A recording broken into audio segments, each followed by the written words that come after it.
What's going on, y'all? Machiavelli Mills TV. We live and direct, baby. Y'all hit the like button as soon as y'all come on in here. Hit the like button as soon as y'all come in. Let's have a conversation about Mr. Russell Wilson once again. I've had this conversation several times on my channel, but the conversation has come back up because Sierra Wilson, Sierra Harris Wilson, put the hyphenate her last names because she's married to Russell Wilson. Sierra the singer, she was on the Breakfast Club maybe like a week or so ago, right? And so while on the Breakfast Club, Charlemagne brought up criticisms of Russell Wilson being corny, etc. Right? And Sierra of course defended her husband, say he's a great person, loving man, he's a good role model for his children, etc., which are all outstanding, wonderful things. And so after this conversation, the Pivot podcast, starring Ryan Clark, Fred Taylor, Channing Crowder, they had a conversation involving Sierra's conversation with the Breakfast Club, right?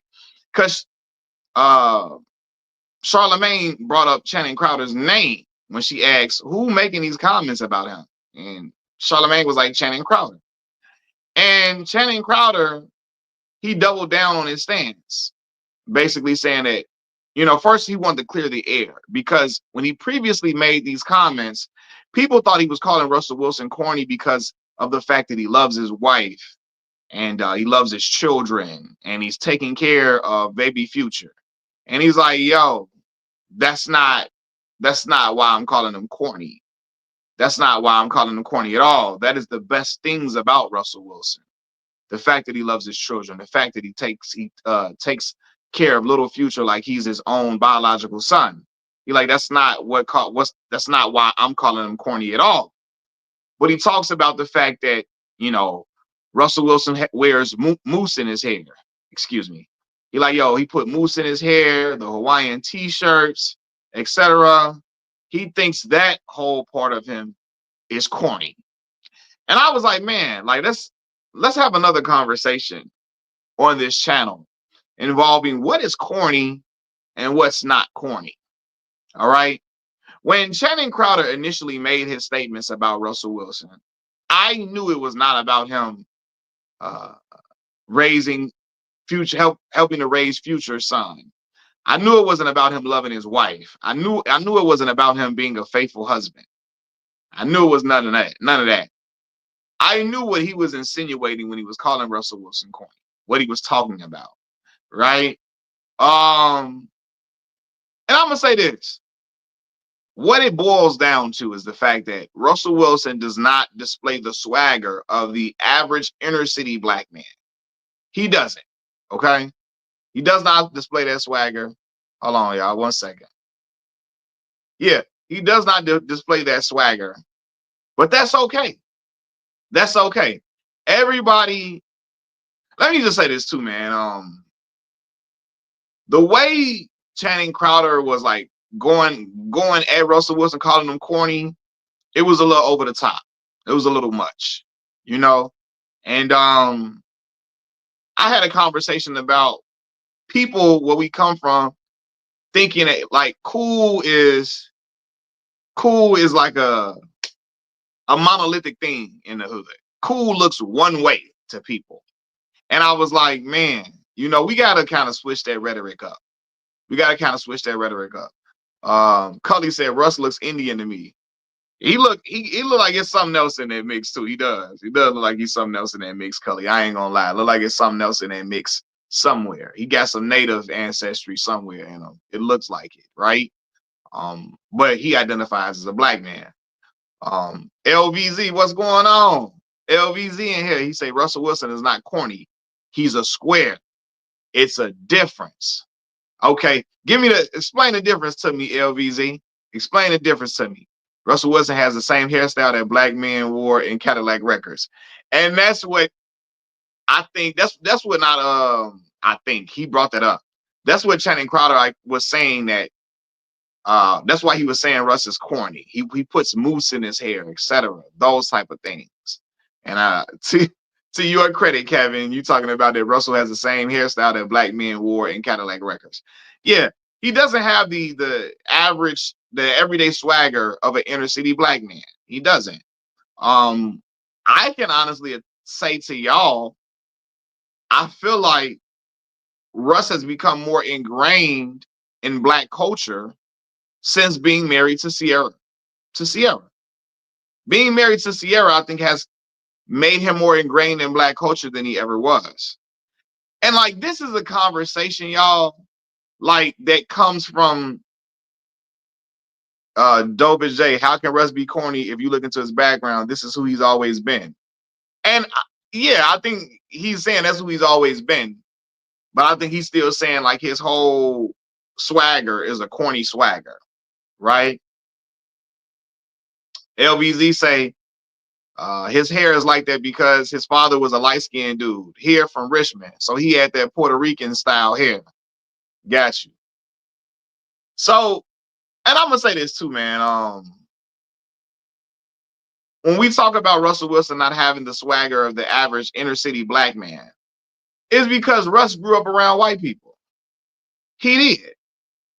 Russ's family, um, Russ's family comes from they got some little paper. For real. They got some little paper. Russ's, I think, grandfather was a president of a HBCU. Um, they are a very esteemed family, 100%, right? But Russ did not grow up around black folks. I looked up the demographics of the high school he went to. The high school Russell Wilson went to was like 7% black, y'all. 7% black. And when you are in an environment, when black folks get wealthy, the first thing black folks do is take their children out of the environment with other black folks. A lot of black folks go move to areas where white people live in, right? Because that is deemed the safe, upscale neighborhoods where white people live. And so by doing so, you're not around black folks every day. You grow up immersed in a world where, hey, white culture is upheld. So yes, I like there are things about Russell Wilson where you could tell he was not raised around black people. I remember like how Russell presented himself when he first got drafted. I could tell he grew up around white folks. It was easy to see that. Easy. Like almost in a way, his his swagger was more catered to something that white folks would deem very like um acceptable for their children, for their daughters to date. And Russ was with a white woman when he first was in the league. He was married to a white woman when he first got into the league, you know? Um, but yeah, I think the when I say Russell, he does not have the swagger of the average inner city black man. It comes from the fact again, he was not around black people for real. And I think his marriage to Sierra has made him more ingrained in black culture. Now, when I say this, I think people get upset because I said this before. I'm not saying Russ is not a black man. He is. I'm not saying, and Russ, he came from black folks who were pro-black, 100%. His grandfather, president of a HBCU, all of that. But your grandfather's experiences and your mother's experience is not your experience. You know, I can tell, that when I look at Russell Wilson's mother, I can tell Russell Wilson's mother grew up around black folks, and I can tell Russ did not. And that's okay. That's okay, man. Like everybody gonna have different experiences.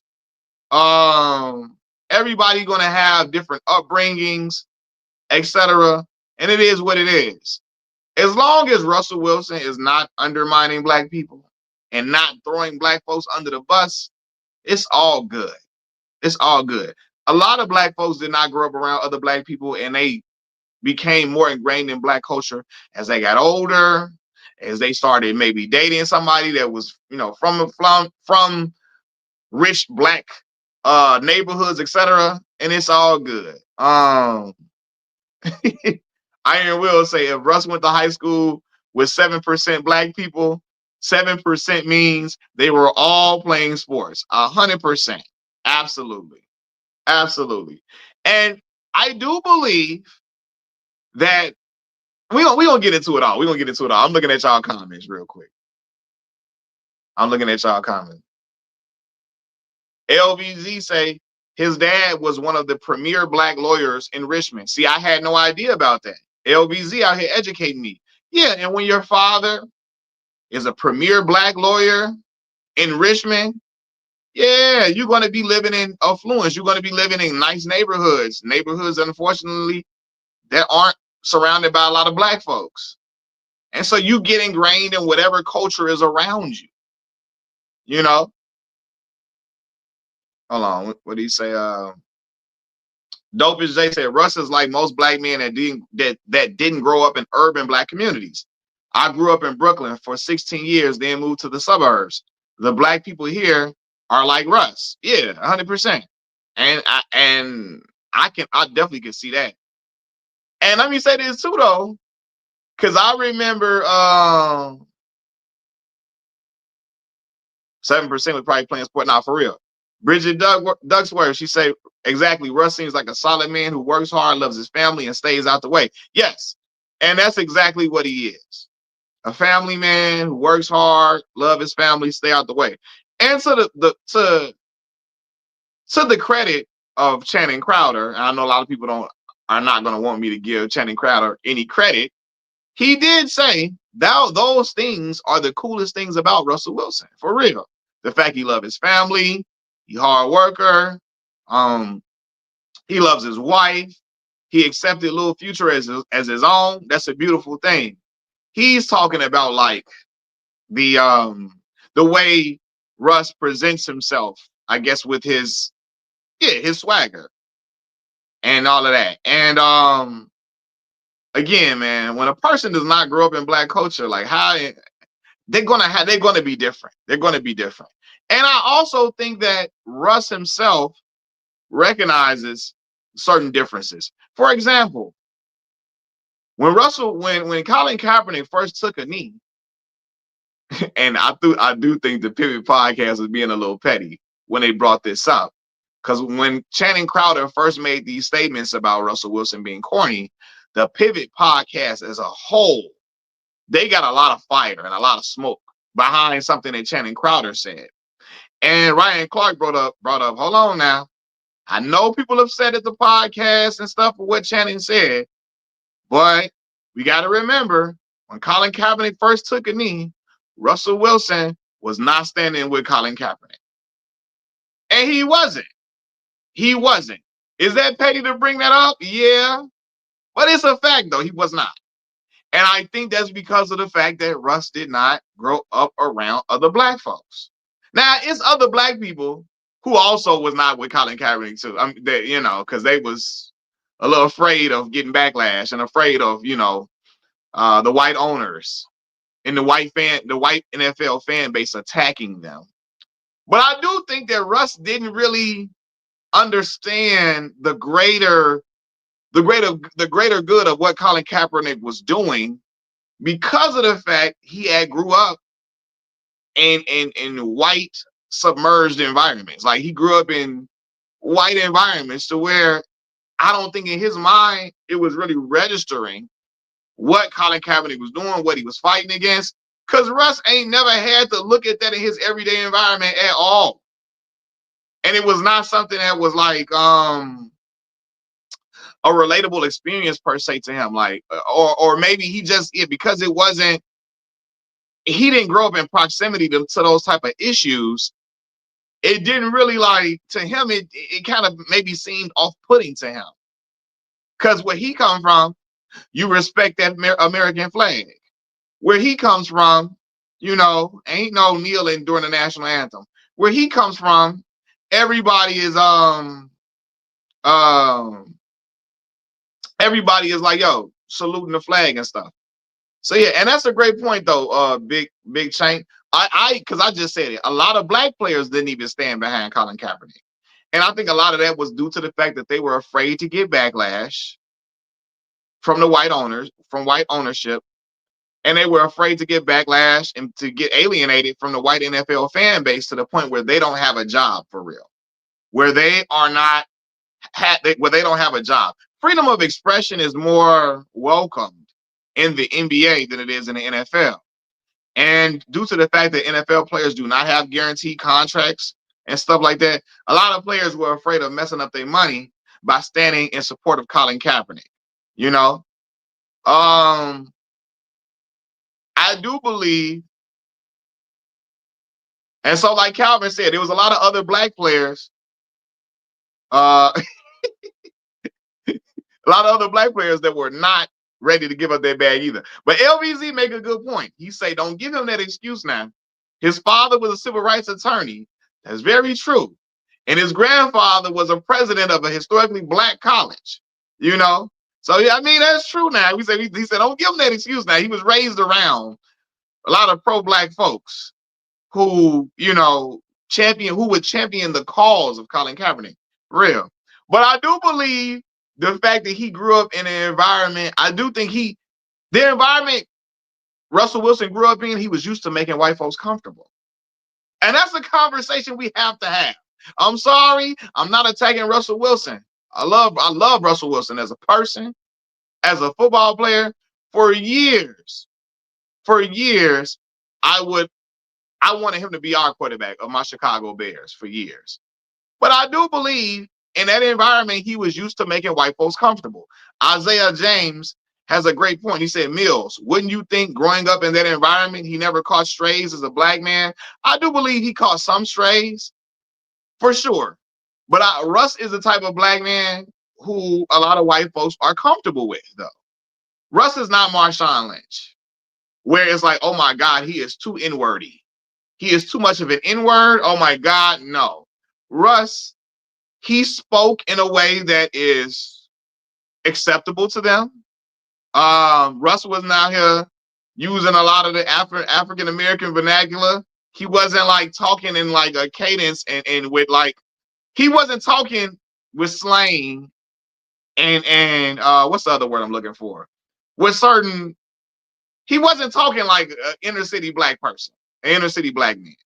And to them, that is acceptable. He didn't carry himself like an inner city black man, which is why he was able to marry a white woman in the first place. Boy, do you think that white woman parents would have allowed her to marry a Marshawn Lynch? Hell no. No. They would have never allowed him to marry. If he was carrying himself like Marshawn Lynch, it ain't happening at all. Unless he was already in the NFL making mega millions. Unless he already had the paper. Yeah, like Russ was presenting like a Tiger Woods type of black man. Like a black man who, the way he presents is comfortable for white America. And Russ ain't gonna, the Russell Wilson of yesterday, the Russell Wilson that first got into the NFL, he was not gonna, Russell Wilson was not the type of black man to be talking about black issues at all. He wasn't the type of black man to be talking about no Black Lives Matter. That Russell Wilson, how he was presenting, so that's very comfortable for them. You know? Now, Isaiah, that's what you said. Marshawn is a menace, though. I wouldn't let my daughter date him either. No, okay, let me use another player. Not Marshawn Lynch. Let me use another player.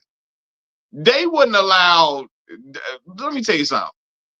The white folks that Russell Wilson, the family he married into, they wouldn't have allowed, if you Shannon Sharp, we're not even gonna say Shannon Sharp. Let me see, who else? If you Ray Lewis, before the incident with the you know what, they wouldn't allow her. They wouldn't have allowed her to date. I don't know if they would have allowed her to date Ray Lewis or even Doug Baldwin. I don't know.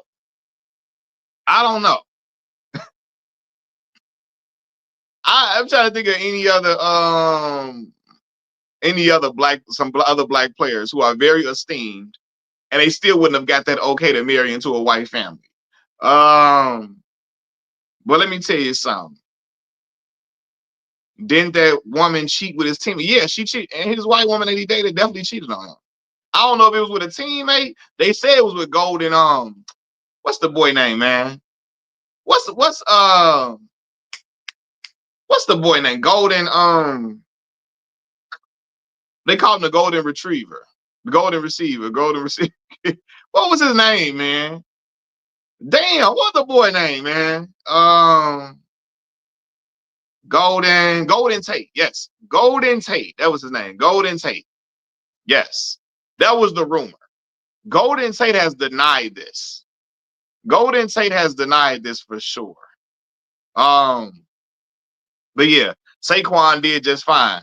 Saquon got that vibe too, though. Like Saquon whole vibe his vibe has assimilated to white culture. Even though on the outset, Saquon has the swagger of an inner city black man. He does. He got the name of an inner city black man. But when you see his swagger, you can tell Saquon went to Penn State 100%. No disrespect to Penn State. I'm sorry, no disrespect. You can tell. Saquon whole aura. Saquon, outside of the way he dresses, Saquon carries himself like a black man that don't care nothing about no black issues. He just want to go get paid, and that's it. And ain't nothing else about it. Saquon whole vibe. He dressed like an inner city black man. His whole vibe is, hey, keep them Negroes over there. I'm not one of them Negroes. That's y'all. I'm over here. He said, now you hating on Saquon. It is. Y'all, you know it's a fact. Saquon whole vibe is like, hey, I dress like an inner city black man, but I'm not one of those Negroes. I'm not one of those Negroes. Calm down. I'm not one of those Negroes. That for real. Like, if y'all pay attention to Saquon, definitely. Callie Nord says, though there is some disconnect from the community when it comes to Russell, it would not call the C word behavior by any means. He's just a black man that grew up in a white society, and that's okay. Yes, for sure. Now, I'm gonna say this. Callie, I'm gonna say this. Now, excluding the whole thing about him not standing with Colin Kaepernick, yes, he ain't got that, he don't got that step and fetch in him. He just grew up around white folks and is more ingrained into white society. Yes.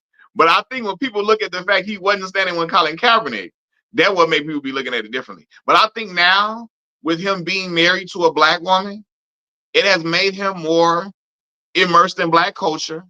And now I think the Russell Wilson of today would definitely support Colin Kaepernick, for sure. He would word it a certain way as to make sure he's not getting in trouble with them owners and stuff, so he can make sure he ain't, cause hey, he ain't the Russell Wilson of old, where him getting a contract is 100% guaranteed everywhere he go no more. He not in that let Russ cook era. So he would word it in a certain way that's a little bit more acceptable. But I think today, I think the Russell Wilson of today would stand with Colin Kaepernick. Sir Preston said that's a whole conversation that we need to have about black people having this disconnect once they're on the upper side of the game. Yes, that is a thing. And I think that comes from a lot of black brothers outside of Russell Wilson. He didn't need football to be all right. A lot of other brothers, they needed football to be okay, to be wealthy, to make sure their mama lights not off, to make sure bills paid. They needed football. And so a lot of them brothers do not want football taken away from them at any cost. So they will acquiesce to whatever the ownership want them to do. Because hey, they like, look, I need that check. I need the bag. I need the bag to clear. Right? Russell Wilson, though, I think for him it was just different. He wasn't raised in an environment to have that type of radical type mindset, even though he grew up with a civil rights attorney as a father. In his everyday surroundings, in his peer group, he wasn't around people like that. Cully said Russ made Wayne Brady look like Khalid Muhammad. Like Khalid Muhammad. Oh my. Hey, yo, Cully. Hey, they finna get mad at me, man, because y'all. I think what happens, though, for real, when people criticize Russ, sometimes I think A lot of my black women, they get upset because they think that people are criticizing Russ for raising future son. They think they calling Russ a simp and stuff. And there are a lot of brothers that do that. I'm not one of them brothers that do that. I've been defending Russell Wilson on that front for years, since the beginning of my channel. That's one of my first videos that really took off. That video and a video about vector marketing slash Cutco knives. The video I talked about defending Russell Wilson, loving Sierra, and helping to raise future son and raising future son as his own. I thought that was very admirable and solid, 100%. So I defended him on that front, 1,000%, right? But I think when women see people criticizing Russell Wilson and they talk about his swagger and stuff, a lot of women get defensive because, hell, that's a good black man who loves his family, who's married, who's committed to his marriage. He's not cheating and none of that. And that is a good representation for a lot of other black men to be, as far as it pertains to being a husband. And a lot of women in our community, they want to be wives. So they like, yo, don't damage the positive representation of a black husband, right? So women are protective of that image of Russell Wilson. But when we're talking about other things pertaining to Russ, I think that I can get what some people could be saying on some other fronts, you know? You do got some brothers out here bashing Sierra like she washed up. The woman's still fine, if not better looking today. I agree. I think Sierra colder today than she was 20 years ago. For real. I think she colder today than she was 20 years ago. I agree with that 100%. I'll let my daughter date Carlton Banks over Eddie Winslow. That is a terrible comment, bro. That's a terrible comment. Eddie Winslow was a solid black man. Eddie Winslow wasn't no thug. He wasn't out here getting locked up. He wasn't out here wilding out in the streets. So that's terrible. Eddie Winslow, that's not a good comparison, Reg, at all. I can see if you say, I'll let my daughter date Carlton Banks over Chief Keef. I get that. But over Eddie Winslow? Eddie Winslow was a cool brother. He wasn't ignorant. He wasn't out here he wasn't out here wilding out, doing anything crazy. Like,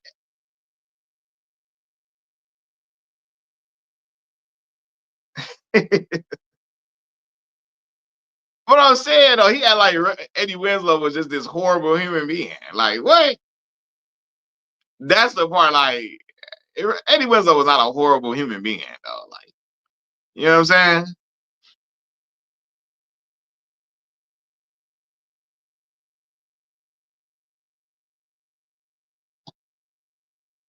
Yeah, Eddie Winslow had girls when he was coming up on the show, and he was dating a lot of different attractive girls. But I mean, other than that, by all accounts, Eddie was not a bad person. He wasn't gang banging in the streets, you know. So I don't know. I think you probably could have used another example of a person. Maybe again, if you said, "I let my daughter date Carlton Banks over Chief Keef." Yeah, Carl Winslow was a cop. Uncle Phil was a judge, right? He said Weasel wasn't on there long. He mainly hung with Waldo and Waldo and Steve was his homie. Waldo, Ronaldo, Faldo was his homie, and Steve, 100%. We're gonna talk about. I'm gonna talk about Family Matters too later on. We're gonna talk about. We'll have a conversation about that TV show in general.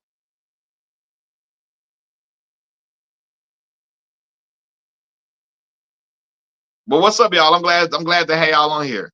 But yeah, I think the reason Russ gets called corny is because he just was not. He didn't grow up in black culture. Um, he didn't grow up.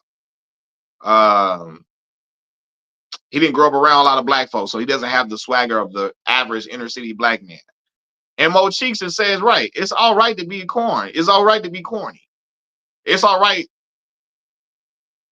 Let me say this, because LBZ say it's a difference between being a square and being a cornball. It's two different things. It's all right. You know what I mean? I think sometimes too, I think where we come from in the hoods of America, cool look one way to us. And if you don't look, if your cool ain't looking this way, then it's not acceptable. It's not all right. If you get what I mean. If your cool don't look this particular way, it ain't cool. It's corny. And cool looks different way. Look, cool can look a few different ways. A few different ways. Right? So many subsectors within black people. That's a great point, Cully. There are so many subsectors within black people, right? Because hell, to some people, cool is a dude that, you know, he out in the streets, he wilding out, he got gang affiliations or whatever. To some other people, cool is a dude that's the athlete, you know, that's popular with girls, right? To some other people, cool is a dude who just super, super talented, right? Everybody like him. Everybody, you know, want to be his friend. Cool. It looks a lot of different ways, man.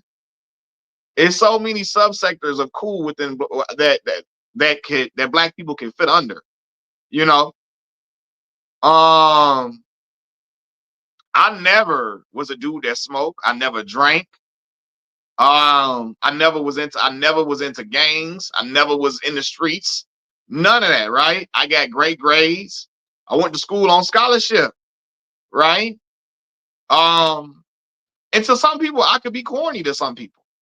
But to some people, I was cool Malcolm, everyday Malcolm, you know, and it was acceptable.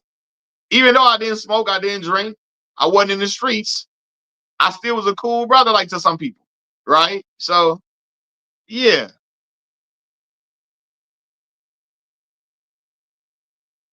Talking and grubbing media. Now, this is a great point. At least Russell Wilson stays true to who he is instead of fronting, trying to be something that he's not. And that within itself is cool.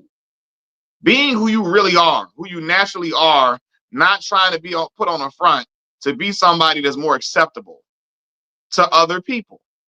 You know what I'm saying? And that is something that is admirable. You are who you are, regardless of who you're around, regardless of who thinks is not cool, regardless of who thinks is not acceptable. You are who you are. And that within itself is very admirable. 100%.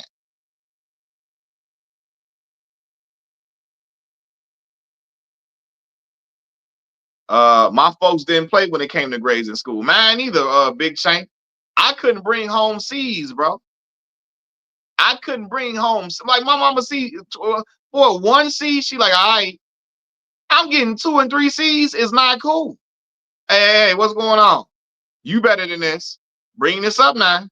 Come on now. My mama didn't play that for real, and my father wasn't playing me being a street dude. I could never be out in the streets wilding out.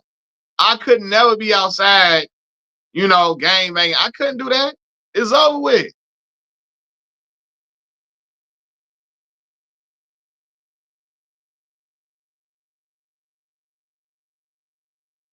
Marlon talking about I can't get with simping being stepdaddy to another man's kids. Marlon, most of the dudes that you know, bro, grew up with a stepfather, right? Let's be for real, man. A lot of dudes on YouTube that say that they grew up with a stepfather, bro. Hey, look, man. Hey, listen, man. Ain't nothing wrong with that, bro. You like a woman, she got a child. What you supposed to say? Hell no. You treat the child like you hate him. You supposed to treat the child like you hate him. Like, come on, bro. Come on, bro. Stephen B. talking about stop lying, Mac. I had to get you out of in-school suspension all the time. Never. Never. Like, what is he talking about? Most of the dudes that be on YouTube talking about don't be a stepfather, they was raised with stepfathers themselves. Like, what is it? What? Single mothers is terrible. They mama was a single mother. I guess she was a horrible human being. Like, what? Come on, bro. You supposed to treat the son, the boy, like you hate him? Cause I hate your little ass. I only love your mama. I only want your mama. F you. Go to your real daddy. What the fuck? Like, come on, bro. Like, let's be for real out here. Let's not be playing Let's be for real out here.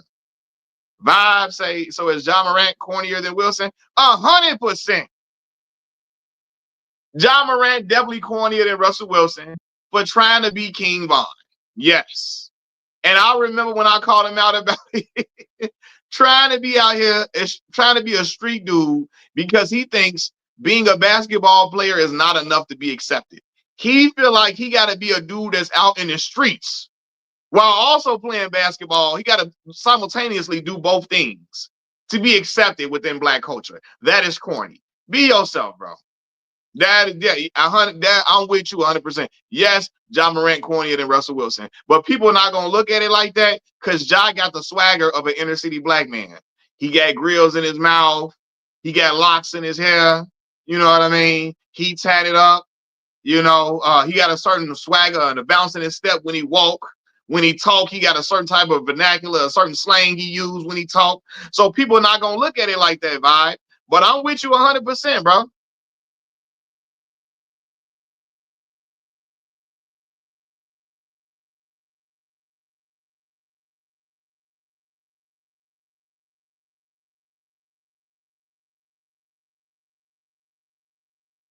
Hold on. 1 second. Let me look at some other stuff. He said Ja Wick. Yeah. You feel me? Is Anthony Edwards corny? He slept with women and got child. And that's a great question, rap guy. Is Anthony Edwards corny? He slept with women and got a child out of wedlock. I ain't tripping on having a child out of wedlock. I got 2 children out of wedlock. Like, so, like, I can't be out here saying that. But Anthony Edwards is corny for just keep on busting in girls every way and then don't want nothing to do with the babies. That's corny as hell. How you think you gonna be busting in every girl you messing with and think you ain't gonna take care of ain't no a baby not gonna come from that? That's corny as hell. And then say I ain't raising that baby. I don't want nothing to do with that baby. You keep busting in these girls. That's on you. Why you not putting on a raincoat? Why you not putting on a helmet? Why you not putting on a life vest? Why you keep going bareback in these girls and then busting in them and thinking, hey, I don't want no damn baby? What? Brother, do you know how biology works? Do you or do you not know how biology works? You're going to get a baby. The chances of you getting a baby are high when you keep busting in girls. Come on, bro. It's not that hard. Like, for real, man. Would you rather your daughter date an Anton Daniels or Dr. Umar? I don't want my daughter dating Anton Daniels. Neither. I would say neither. Neither. But I know I don't want my daughter dating no Anton Daniels. 100%. I don't want my daughter with a dude who's self-hating, who throws black folks under the bus. I don't want my daughter with a dude who don't champion his own people. I don't want my daughter with a dude who got a complex about black folks, who don't stand in solidarity with black people. I don't want my daughter with a dude who's a clown. I don't want my daughter with a dude who gonna eat them butter biscuits up every single chance. I don't want my daughter with a dude who gonna kowtow to white supremacy. I don't want my Marlon out here trying to throw Anton Daniels in here. I'm like, boy, what? No, because then you're gonna raise my grandchildren to be self-hating. I ain't got time. Now I gotta reverse the bullshit you didn't did. Now I gotta sit here and reverse that. No. So I don't want my children with neither Dr. I want my daughter with neither Dr. Umar or Anton Daniels. No, neither one. Neither one.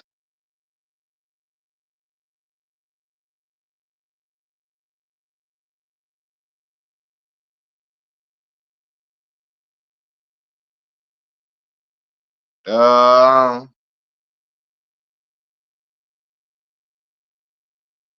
Anton Daniels is just a wannabe Kevin Samuels, and too many young black kids are listening online. Suddenly a black man being a stepfather is like, listen, man, that's what I be saying.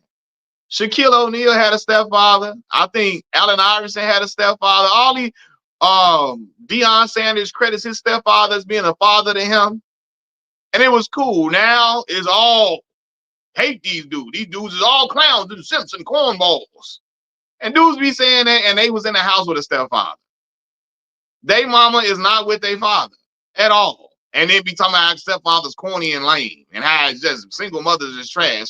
And they mama was a single mother who got with somebody else that's not their father. So I be trying to be like, what are we talking about? That's why when brothers be saying stuff, I be looking like, bro, that's this apply to your mama, right? So are you okay with you saying your mama ain't worth shit? You okay with that? You saying your mama is terrible? You saying your mama don't deserve no man? Is okay for you to say that? Brother's gonna get on here lying. Yes, my mama did not deserve no man because she wasn't with my daddy no more. You don't believe that. You would never say these things about your own mama for real. Don't get on YouTube lying. Don't get on here lying, bro. You know what I'm saying? Don't be getting on here lying. My nephew said Russ is a lame because he saved Sierra and gave single moms hope. See, Bridget, these are the same men who watch all these Anton Daniels and Kevin Samuels knockoffs, wannabes. They watch them dudes, and that's all they intake.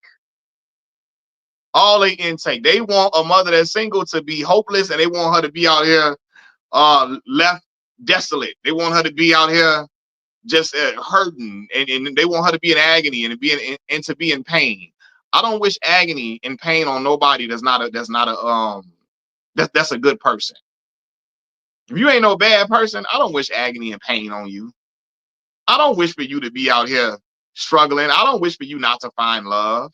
Come on, bro. That shit corny to me, bro. Like, why would I want that? Why would I want that? I recognize in relationships, things happen. People don't work out. A woman may be, the woman and the man, they figure out, hey man, we are not compatible with each other anymore. People change over time. They figure, man, this dude out here, this dude he's not husband material. Like, he's not really a good leader like that. We're not getting along. The husband, he may be a person that like to cheat. The girl might figure, hey man, this dude, he's not really responsible with finances. He's a guy that's just going to spend frivolously and don't really take care of the household. And they figure, man, hey, this is not working out. We got to split. So what's she supposed to do after that? Just be by herself like the old lady in the shoe and have 15 cats and say, well, this is all I deserve. Like, come on, bro. Like, what are we talking about?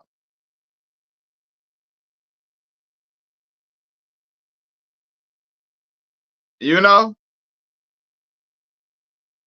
Kevin Reed say, well, I got my card set up on his phone so I can donate. All love, Kevin. All love, brother.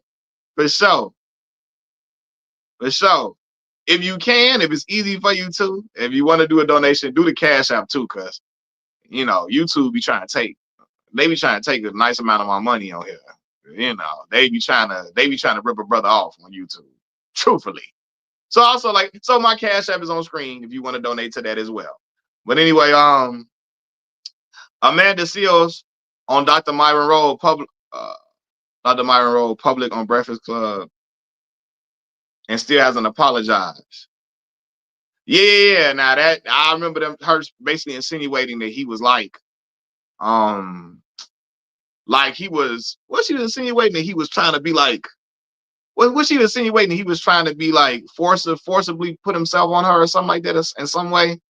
Where he was trying to force himself on her or in some type of fashion or whatever. Yeah. Myron Rolle is a brother of Kappa Alpha Psi too.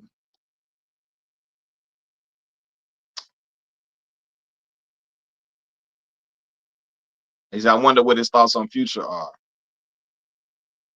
Kevin Reed said, I had a stepfather. I'm missing him every day. Yeah, man, like, what is so wrong with what's so wrong with that? A lot of these dudes, I'm sorry, stuttering. A lot of these dudes who think stepfathers are simps grew up with stepfathers themselves.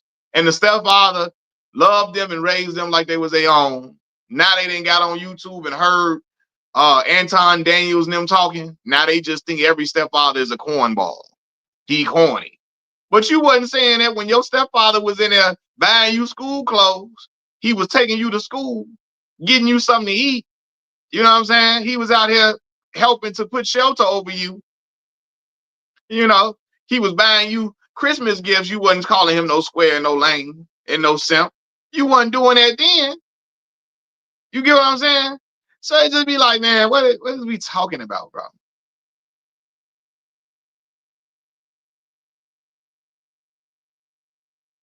Like that's the part that's the part that be killing me. But yeah, man. So I never got it. I never felt it was any. I defended Russell Wilson on those fronts.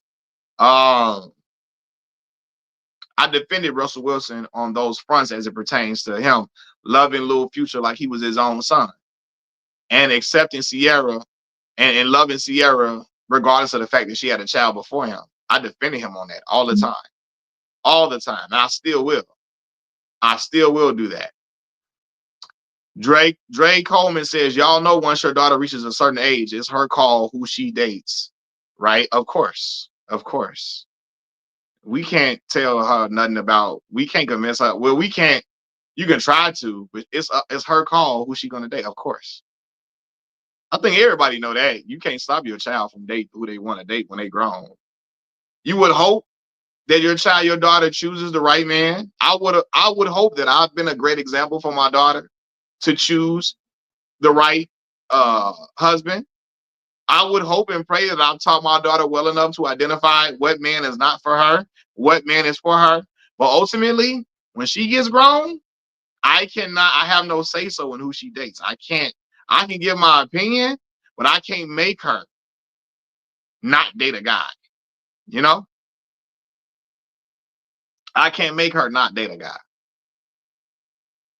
Mo Cheek say stepfather get the utmost respect for me because they stepping up when MFs is stepping down. That's a great point.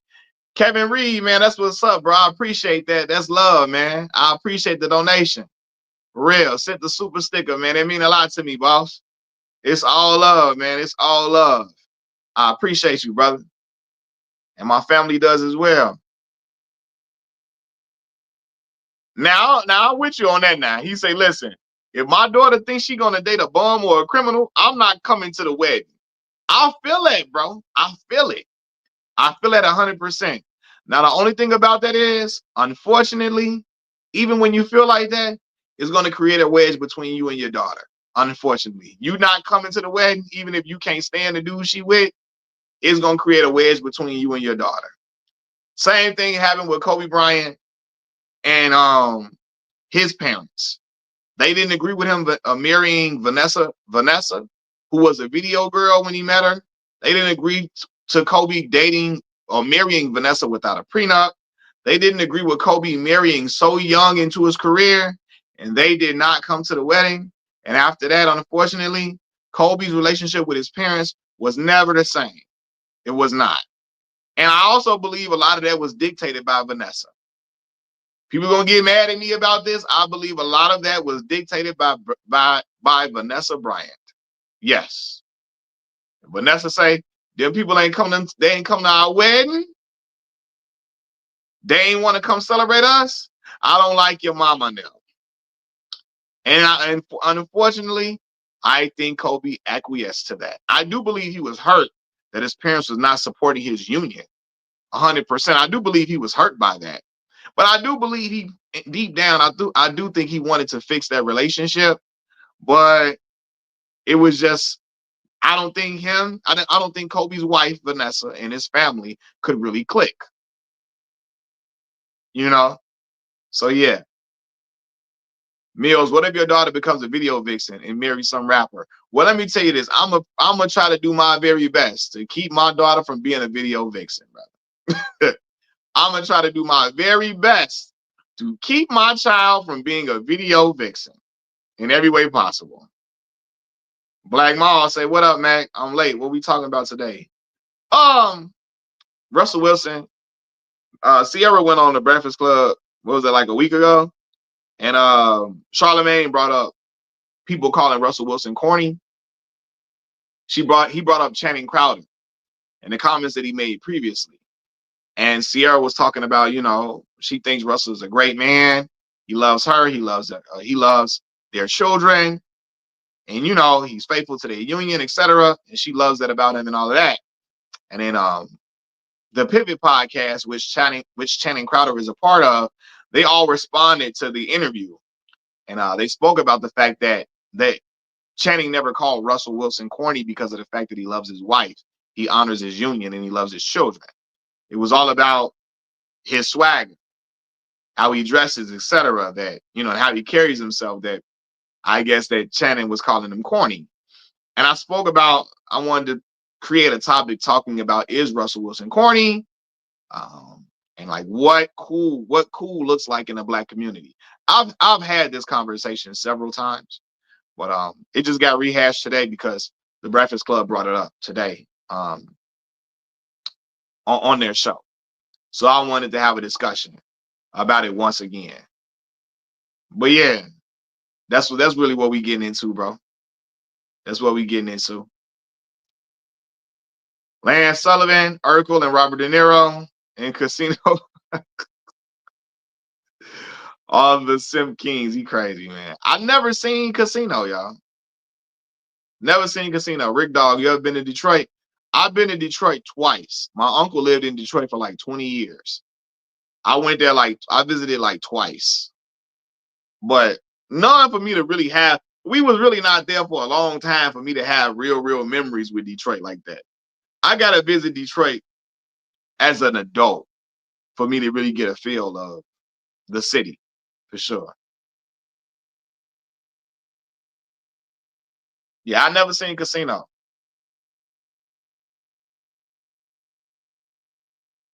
Now, Callie say, man, even when me and my mom weren't speaking for a moment, I still gave her money and did things for her around the house. I couldn't abandon my parents like that. I can't either. And that's just me. There's no way I could be wealthy and my parents are struggling and my parents don't have everything they need. I'm sorry, I can't do that. But everybody different though. You say yes, watch Casino. Dahlia say stop this live right now and go watch Casino. Yeah, I never watched it before. Mm-mm.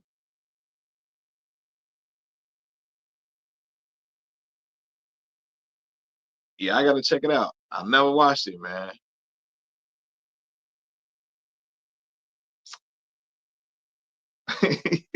He said Lance Sullivan. Yeah, I'm sorry. I can't get married to my old lady after I found out she been in the bed with my best man.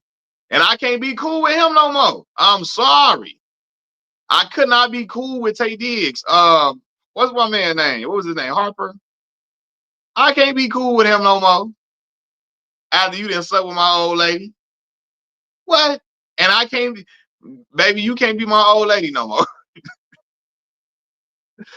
I would be thinking about this the whole time. Like I'm gonna always think about the fact y'all was in bed together when y'all come around. I got to go, baby. I got to go. Calvin Booker said that's your project for the weekend. Watch Casino. If I watch Casino, y'all gotta watch Game of Thrones. Damn it. If I watch Casino, y'all got to watch Game of Thrones. The first episode, at least. The first episode of Game of Thrones, y'all got to watch that if I watch Casino. Ben watched Thrones. I ain't talking about you, Brian. I ain't talking about you. There's a lot of folks on here that ain't never watched Game of Thrones. If I watch Casino, y'all got to watch the first episode of Game of Thrones. Jay told Dane, should have stayed in food and beverage. Too much flossing. Too much Sam Rothstein. Yeah. So that's a Casino reference. I got you. Yeah, I had to look that up because I'm like, who is that? Lance didn't have a leg to stand on. He was a bona fide hoe. I get it, Dahlia. I get it. But baby, you could have got your get back with somebody else that wasn't my homeboy though. Once you get into the threshold, crossing that threshold with my mans, with my partner, I got to go. With my homie though, with my boy, you had to no, not with my dog though. We ain't cutting it like that, bro. Biggie loves those mob movies. Yes, Biggie loves the mob movie. You know, hip hop had an infatuation. They've always had an infatuation with mob and mafia lifestyle. That's why you always see all these, references to this thing of ours, and all the Lucky Luciano, and all these references to all these different families, the Gambino family, and all that type of stuff. Rap has always had an infatuation with the mafia lifestyle for sure. Dahlia say, never watch Game of Thrones. No need to when the whole world spoiled it for me. You still got to watch it. My bad. You still got to watch it, Dahlia. Because the way the story is told is phenomenal. Love any and everything. Black Mall say, black folks love anything non-black. Mac, you know that. Now, Donnie Brasco. Yes. Everybody seen Hoodlum. Man, I was talking about Hoodlum yesterday. I told y'all my homegirl, her father was Tanichi in Hoodlum. I got to protect the queen. Lawrence Fishburne, as a young Bumpy Johnson, was out like he played that role exceptionally well. Young Bumpy Johnson, god dang, Lawrence Fishburne as a young Bumpy Johnson was extraordinary. Was really, really dope to see.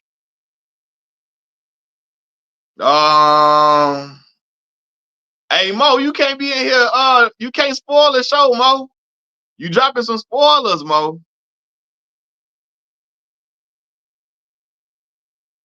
The Mafia love is hilarious to me because they were straight up oh man, Mafia folks hated black folks. We was all type of slurs, boy. Why? When you watch The Godfather of Harlem, someone don't come in here until you watch Casino. Calvin, you ain't watched Game of Thrones. So you gotta watch the first episode of Game of Thrones, Calvin.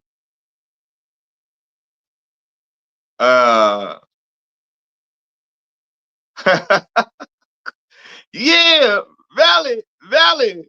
Whispering, they're like, hey, Valley in here playing. You gotta rub the ice cream on his face. Valley, it was you did this, Valley. Oh, Bumpy, please. But he in there crying. He think Bumpy and them gonna let him go. Bumpy and them not gonna let you go, Valley. Valley, you went against the family, Valley. How could you?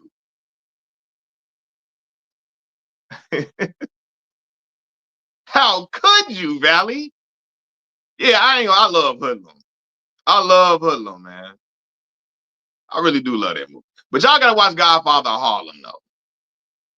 You said watch Penguin since we here. I heard good things about Penguin, Colin Farrell. So I heard great things about it. For sure. Y'all gotta watch Godfather of Harlem, where Forrest Whitaker playing an older version of Bumpy Johnson once he got out of Alcatraz for 11 years. He did about 11 years in Alcatraz and came home, and Forrest Whitaker is playing the older version of him, after coming home from jail.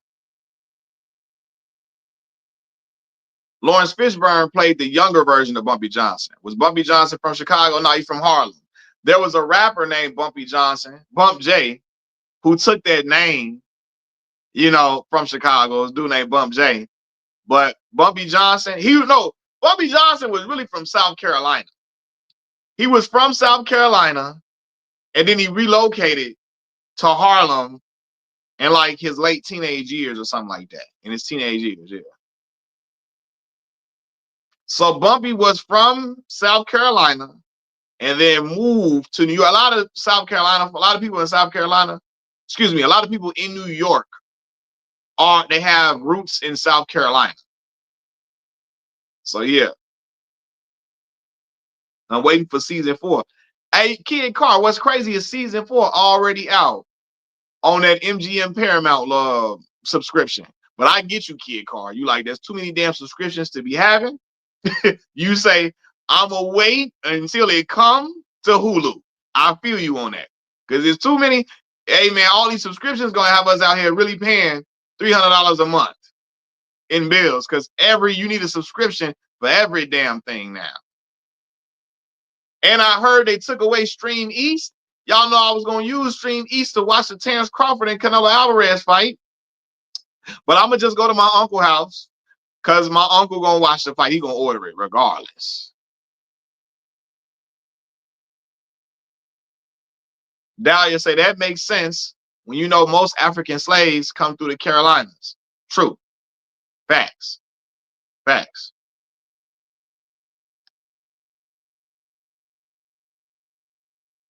Um, said The Wire. You know, I grew up on The Wire now. My grandma and my grandfather loved The Wire. My grandparents loved The Wire now. I was sitting at the house with them watching The Wire, even though I should not have been watching that show at a young age. You know, but I was watching that. Iron Will say, man, Stream East being down hurts. I have to find another way to watch football. Man, what? Me and you both. I gotta find another way to watch football, basketball. Like, what is we doing out here? Is we trying to help each other or hurt each other? God damn it. You know, like I can't come on Stream East. Don't do this to me, baby. I need y'all out here. The Sopranos. You know what? I started watching like The Sopranos like 4 or 5 episodes in, and I never went back to it. But I'm gonna go back to it, man. All right, Crawford and it is coming on Netflix. You right? I'm tripping. It is on Netflix, but for some strange reason, if you watch it on Netflix, y'all better get into the Netflix stream early. I'm talking about on the undercard. Because if you try to join Netflix when the fight is first beginning, I'm afraid it's going to be glitching and you're not going to be let in. That's what happened to me during the Mike Tyson and Jake Paul fight. I was not able to get into the stream. I had to watch the fight on one of them streaming sites. The illegal streaming sites. Because Netflix was not working with me. So yeah, that stream is gonna go there. That stream gonna be messing up. You got to get in there early. You probably need to get in that stream about 7 o'clock. 7 o'clock on the dot in order to stay up in there. Because once you exit, it's over with. It is over with. Take the L out of love, brother. It's over. I'm putting Netflix on one TV, and in the meantime, I'm going into another room and on another TV to watch whatever I want to watch until the fight happens. You know what I mean? But you got to go in there early if you watching that fight.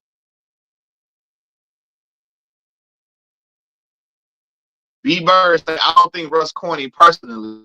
Future cornier. Why don't harass their kids? Why does he? I guess he was saying, why does he harass their kids' mom? Yeah, Future does a lot of corny things, and I've talked about him on my channel several times about him acting like he still does all these drugs when he doesn't, in order to push just little, I guess the drug use in his music because he thinks it's cool.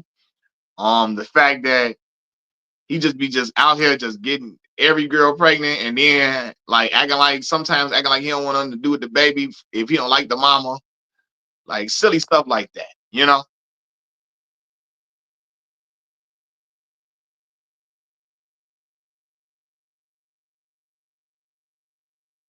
Even him when he messed up that deal, he tried to break out of that deal with Rocco, and Rocco like, yo, he signed to me, he owes me a certain percentage for the money he's making, and Future tried to call Rocco a snitch by going to the court, by taking it to court to get his money. He tried to use the snitching culture in the rap community against Rocco to not pay Rocco what he's owed. Like, hey man, stop playing with me, dog. That's corny as hell. You know you in this contract with me, bro. You know we on the contract, you owe me a certain percentage. You got the money, bro. It ain't like you ain't got it. Bro, come on. Give me what I'm owed, fam. Stop playing with me. And I thought that was corny as hell for him to even be doing something like that. Oh man, B Bird. Thank you for the subscription, man. I appreciate that. Not the subscription, I'm sorry. Thank you for the donation. Thank you for the donation, B Bird. I'm trying to put it on screen, but y'all know, man, this app it be acting wild with me. Here we go. B Bird, I appreciate that donation. It mean a whole lot to me, man. It mean a lot to me and my family. So I appreciate it, B Bird.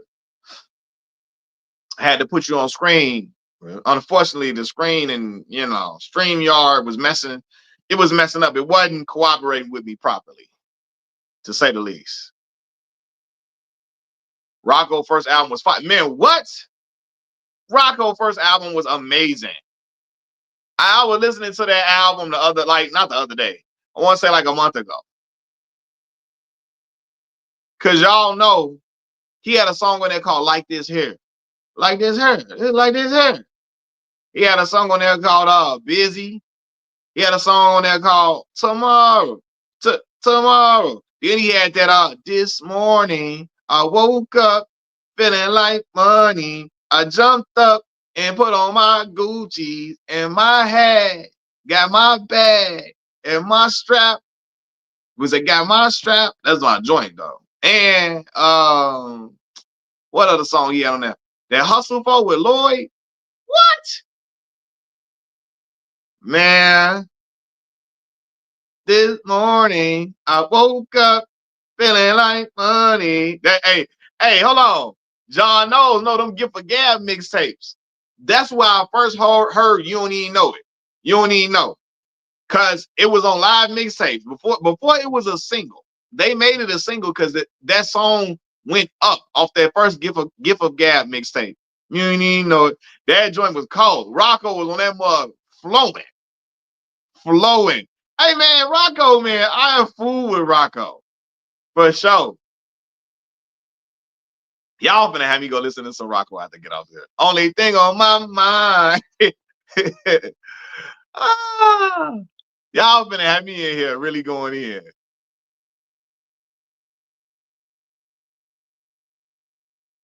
Oh man. Y'all finna really have me really in here, really getting like, yo. Like I need to go listen to the Rocco. I need to go listen to Rocco, man. Let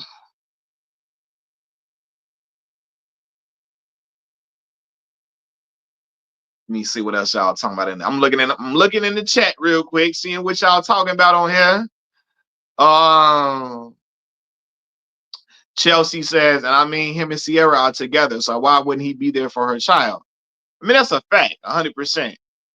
Like, but people was calling Russ corny. The people that I'm talking about, the person was not calling him corny because he's taking care of Lil Future like he's his own. Or he wasn't calling him corny because he loves on his wife. He was calling Russ corny because of the way Russell dresses, his demeanor, the way he presents himself, etc. Because Russell doesn't have the swagger of the average inner city black man. John knows say, I'm glad Rocco got his just due with those first few Future albums. Because he definitely put him in the game. Future was even in the I'ma Do Me video. Yes. Hey man, I remember him and Rocco and Tip had a song called I Can't Help It. This is who I am, and I can't help it. Hey, that's the joint.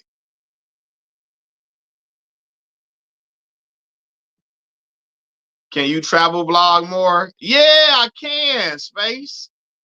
I can travel vlog more. I got to start back traveling again, man, too. Matter of fact, man, I'm going to homecoming at Arkansas State University this year to go hang with my brothers at Kappa Alpha Psi.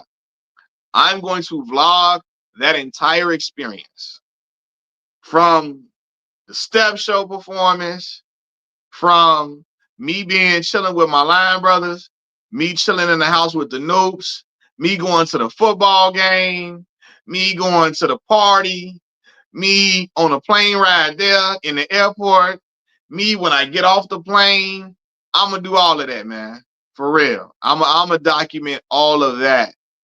And that is in October. So that's next month. Next month. So I'm gonna document all of that.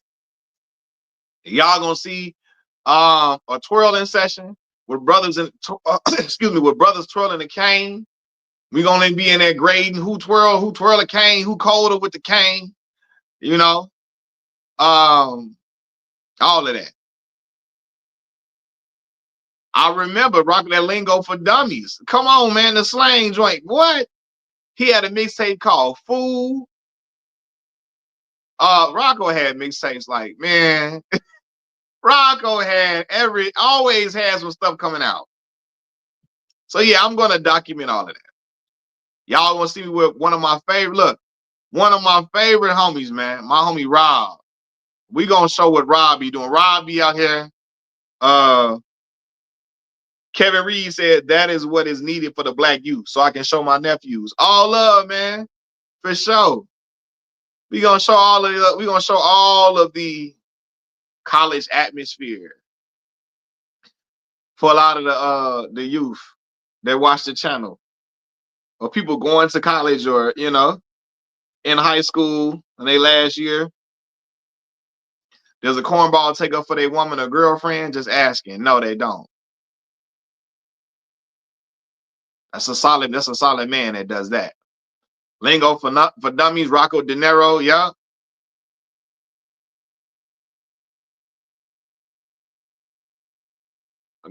Guyana, Belize, Jamaica, Trinidad, Tobago. I want to see honest black experience travel, not like passport bros, but actually showing festivals and stuff. Passport bros make American men look bad. Yeah, man.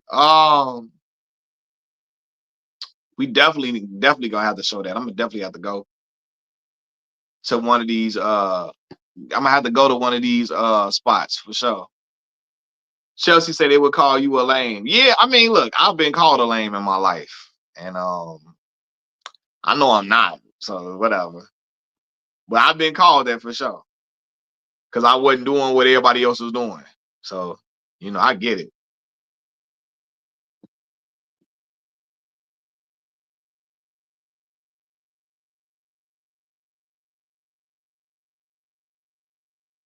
Oh, the autism boy, what's going on with you, man? I wasn't trying to ignore you, boss. How you feeling, man? My fault, bro. What's going down with you? Yeah, lames get paid. They do get paid in great ways, might I add. So you're right. You are right on that front, Kevin. I'm with you on that. 100%. Kevin Reed. Kevin Reed talking that gospel. He's spitting that knowledge for real.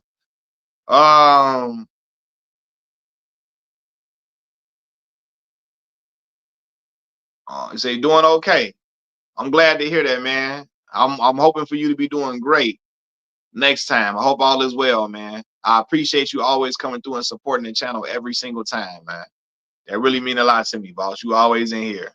Every single time I'm in here, autism boy. I appreciate it. Black Mall say you're never lame for taking up for your woman. Now simping and catering and pandering to women, even when they're wrong, is lame as F. Lame as F. It is 100%. Pandering to a woman when you know she wrong, that is horrible. I can't do that.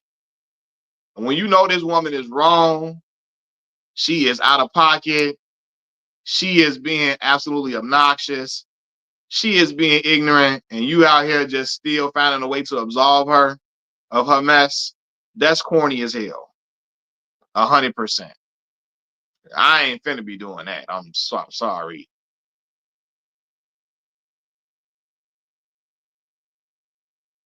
They speak English country in Central America, Caribbean, South America. They have a lot of black culture in South America, Brazil, Colombia. Black culture, you already know Caribbean is mostly black too, for sure. Definitely. Definitely, man. Kid Carr say, yeah, I can't pander or simp when they wrong either. And I don't care who get mad. Yeah, like, listen, man. When I did that video about Halle Berry and David Justice, and Halle not clearing David Justice's name of abusing her, and I'm like, yo, if she know he didn't abuse her, why she didn't say not David? Why she let people believe it was him? And there was a lot of women mad at me about that video. It was people that was like, yo, I'm unfollowing you now. I thought you stood with women. He's not for us. And I was like, that's perfectly fine. Listen, when I'm getting called a simp on one hand, and I'm getting called a misogynist on one hand, I know I'm doing something right because I'm not catering to one audience over another. I'm making everybody mad. So that means I'm telling the truth. I'm being true to who I am in some way when one group is mad at me and the other group is mad at me too.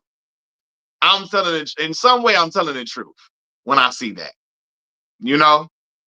And I predicted that there were going to be people who got mad at me. But again, I don't care about pushback, and I'm going to speak the truth and speak how I really feel. I'm going to speak my own thoughts on this channel. Everything I say is how I feel, man. Unless you say this is how somebody else feels. Iron will say equal opportunity offender. Yes. If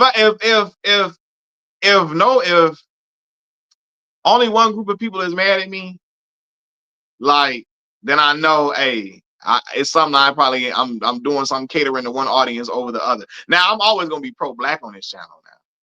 Pro-black. So yeah, people gonna get mad at that, cool. But I'm gonna give an honest assessment of every situation, whether it's man or woman. And there are gonna be instances where the men are really upset with me because I'm not standing with the man 100% on everything.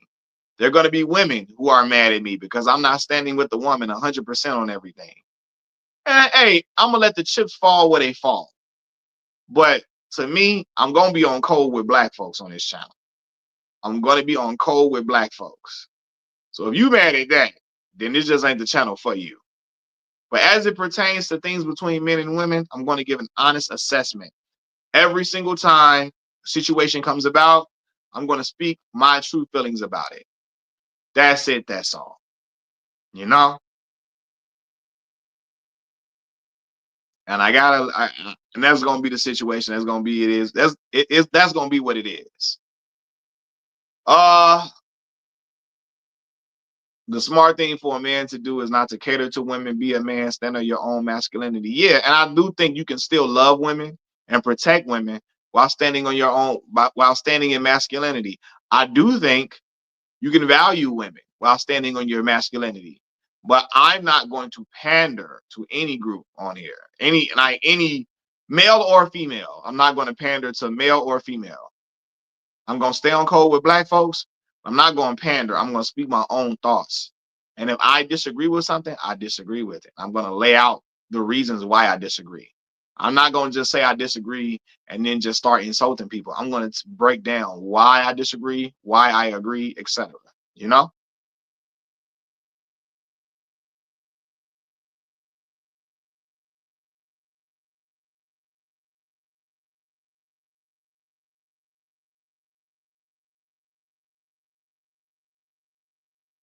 Um, Black Mall crazy. Yeah, Black Mall crazy. Dahlia D say I have to leave a lot of channels when I realize the creator is biased for or against women or black people. I want honesty wrapped in truth. Lots of them are very hateful. Yeah, 100%. Like I'm about to drop a video, right? And I'm gonna talk about why there's a lot of violence among Chicago youth. And in that video, I'm gonna give an honest assessment about gang culture within my city, you know, and its effect on the youth. So it's gonna be people that gonna be mad at me for that, maybe, right? I think a lot of people are gonna agree, but again, that's just life. People are gonna agree with you. They're gonna disagree with you. They're gonna agree with you, you know, and that's just how it goes.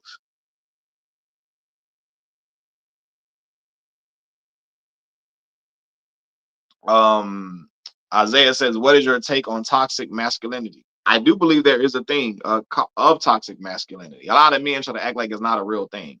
Yes, there is a thing. I think being masculine is taking care of your children, taking care of your responsibilities, being upright, wanting for self, trying to go out here and get it, trying to put in hours and work into your craft to become a master at it. I think being masculine is protecting the vulnerable population around you, protecting the women, is protecting the children, is protecting the elderly. Uh, But I don't think being masculine is downing women every chance you get, belittling women every chance you get, bullying single mothers every chance you get. Um, I don't think masculinity is just being extra disrespectful for the sake of I'm a man and you a woman, or I'm a man and this is how I'm supposed to be. You know? Uh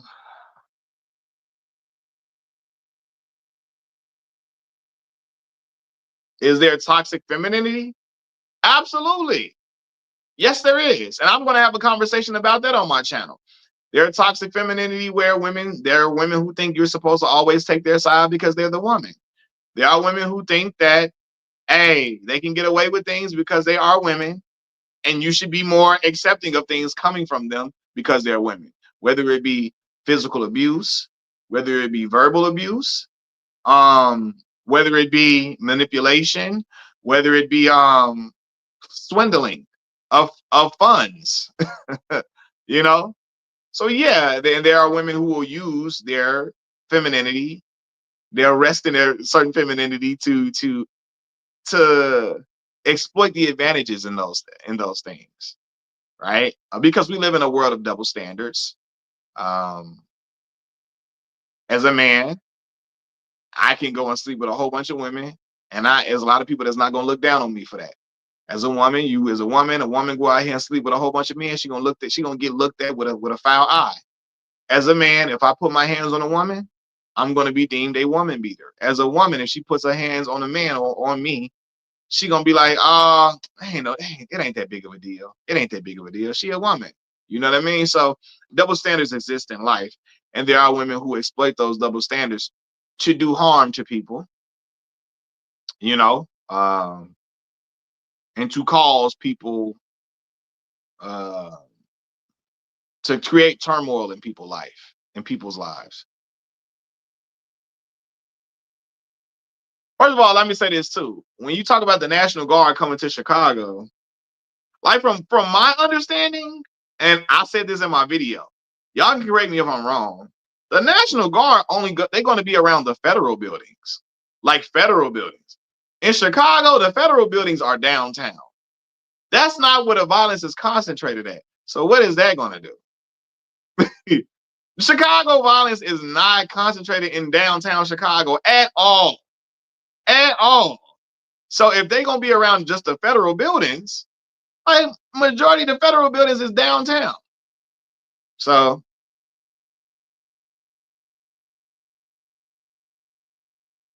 there's absolutely toxic femininity. Women get away with all kinds of abuse, mostly because men don't pursue charges. That's true. Very true. Very true. In many ways, social media and that instant gratification are only for the grand motif has death messed up social dating dynamic. That's a great point. In many ways, social media and that instant gratification are only for the grand motif has death messed up their social dating dynamic with men and women. He say our grandparents were going on soda dates. 100%, man. Grandparents going on ice cream dates, soda dates, going to go get some coffee together, going to Dunkin' Donuts, sitting and laughing, talking. Now that's not acceptable. Now, if you take a woman to Chili's, that's disrespectful to some women. Because to them, 2 for 20, how dare you? When I was coming up, I was 19, 20. Look, them dang on Chili dates was everything. On dates to Chili's was that meant the world. I mean, so women were like, "Oh, you gonna take me to Chili's? We gonna go ahead and eat, laugh. We're gonna eat these Texas cheese fries, drink this strawberry lemonade, have a great time up in here." You know, I need to go to Chili's today. Matter of fact, I'm hungry. I need to go to Chili's today, for real. I missed that chicken penne, that 3 cheese chicken penne pasta. What with the chicken? What's that chicken penne?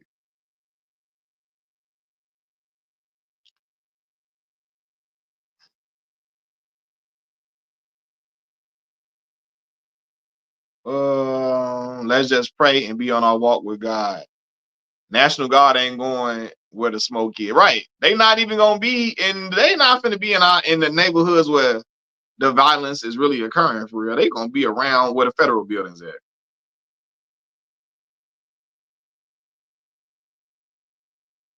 Nobody is talking about domestic violence against women against women. Yeah, that is a thing, man. For real. I've seen it and heard of that for sure, for sure. Dahlia say, I love a 2 for 20. Chili's is bomb. My daughter loves Chili's. I'm gonna have my daughter on the channel this weekend. Cause some of y'all ain't never experienced her being on live stream with me. My daughter loves a 2 for. She loves Chili's now. That's her thing. For real. She might want to go to Chili's when she get out of school on Friday. She loved going to Chili's, going to go sit down and eat that dang on pasta or them chicken fritters. All that she loved them Texas cheese fries, all of that. We going to Longhorn Steakhouse, and you better like it. Hey man, let me tell you, Longhorn Steakhouse got the best salmon in the game.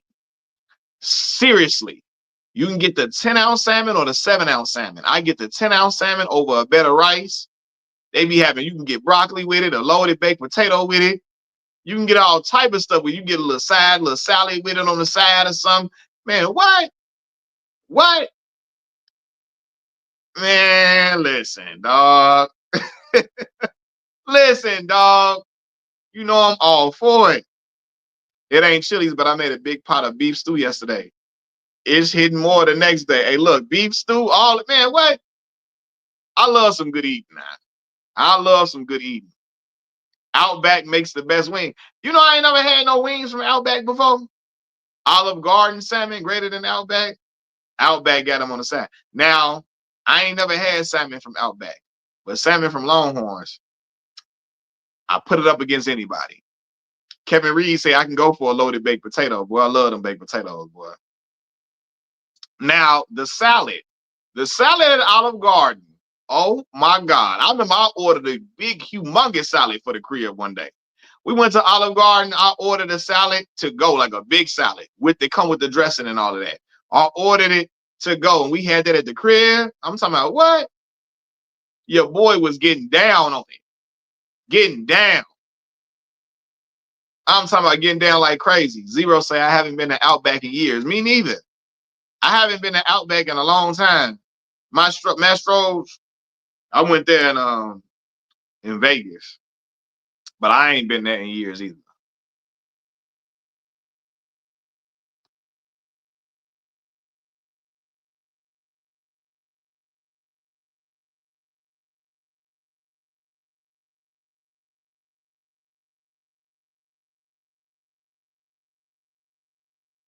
Olive Garden's fried lasagna bites. I ain't never had fried lasagna bites. I ain't never had that. Hold on, man. Now we in here talking my type of time. I talking about some food. What? Let's get it. For real, man. Let's get to it. Let's get to it. But yeah, y'all, look. I'm finna get off this thing real quick. I'm gonna come back on here later. I'm gonna do another live stream before I go to work. Right now, I gotta make some phone calls because I've been getting some calls. The whole time I've been on live stream, I've been getting phone calls. So right now I gotta return some phone calls. I'm gonna get that video uploaded for y'all. And then we're gonna do another live stream later. Yes, we talking about Channing Crowder though, Aaron Ford. I was talking about Channing Crowder 100% because the Pivot Podcast brought up the conversation about Russell Wilson once again. But look, y'all, I'm finna get off here right now, and I'm gonna holler at y'all a little later. Peace.